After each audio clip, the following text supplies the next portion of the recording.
Amaravati assigned భూముల వ్యవహారంలో TDP chief Chandrababu మాజీ మంత్రి నారాయణపై కేసు నమోదు చేయడంపై ఏపీ హైకోర్టు తీవ్ర ఆగ్రహాన్ని వ్యక్తం చేసింది. కేసు విచారణ సందర్భంగా సిఐడి తీరును కోర్టు ఎండగట్టింది. ప్రభుత్వం విధానపరమైన నిర్ణయం తీసుకుని జీవో జారీ చేస్తే దానికి క్రిమినల్ కేసులు పెడతారా అంటూ హైకోర్టు సూటిగా ప్రశ్నించింది. జీవోపై అభ్యంతరం ఉంటే రాజ్యాంగబద్ధమైన కోర్టుల్లో సవాలు చేయాలి తప్ప అక్రమంగా కేసులు ఎలా పెడతారని మండిపడింది. అసలు ఎఫ్ఐఆర్ నమోదు చేసే అర్హత సిఐడికి ఎక్కడ ఉందని ప్రశ్నించింది.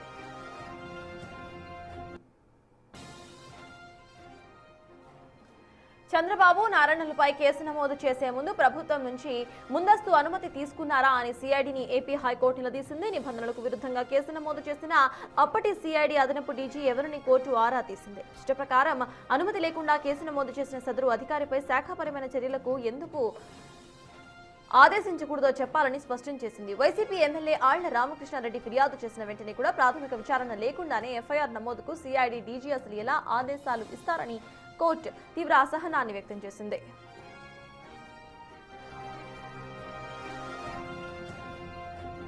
అమరావతి అసైన్డ్ భూముల విషయంలో అక్రమాలు జరిగాయంటూ 2021 ఫిబ్రవరి 24న ఆళ్ల రామకృష్ణారెడ్డి సిఐడికి ఫిర్యాదు చేశారు. దాని ఆధారంగా చంద్రబాబు నారాయణపై ఎస్సీ ఎస్టీ అట్రాసిటీ చట్టం, ఏపీ అసైన్డ్ భూముల బదిలీ నిరోధక చట్టం సిఐడి కేసులు నమోదు చేసింది. ఈ కేసును కొట్టేయాలని బాబు నారాయణ పిటిషన్లు దాఖలు చేయగా మార్చి 19, 2021న హైకోర్టు స్టేను విధించింది.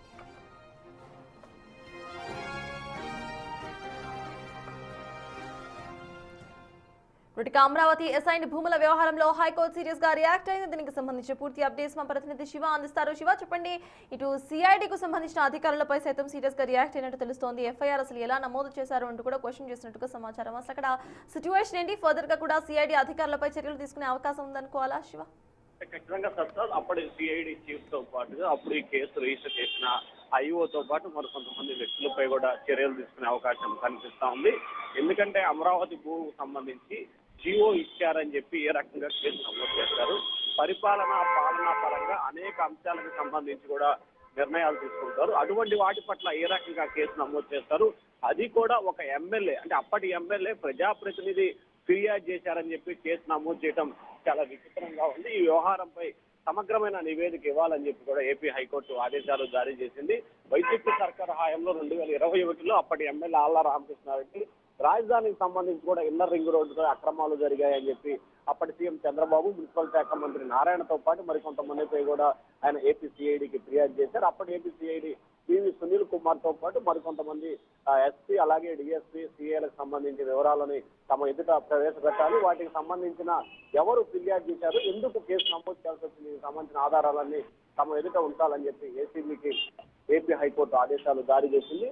అలాగే ఈ కేసు వ్యవహారానికి సంబంధించి ఈ రకంగా కేసులు కట్టుకుంటూ పోతే, ఫిర్యాదులు నమోదు చేసిన ఎమ్మెల్యే దానిపై బేస్ చేసుకుంటూ పోతే ఎక్కడా కూడా సాధ్యం కాదు అని చెప్పి ఏపీ హైకోర్టు తీవ్రస్థాయిలో ఆగ్రహం వ్యక్తం చేసిన పరిస్థితి కనిపిస్తా ఉంది. భవిష్యత్తులో ఇటువంటి ఘటనలు పునరావృతం కాకుండా చూడాలని చెప్పి ఏపీ సిఐడి ఏసీబీని ఏపీ హైకోర్టు ఆదేశాలు జారీ చేసింది. ఈ వ్యవహారంపై సమగ్రమైన వివరాలతో కూడా తదుపరి విచారణ వాయిదా వేస్తూ ఏపీ హైకోర్టు నిర్ణయం తీసుకుంది. సత్తాజ్. Yes, thank you, Shiva.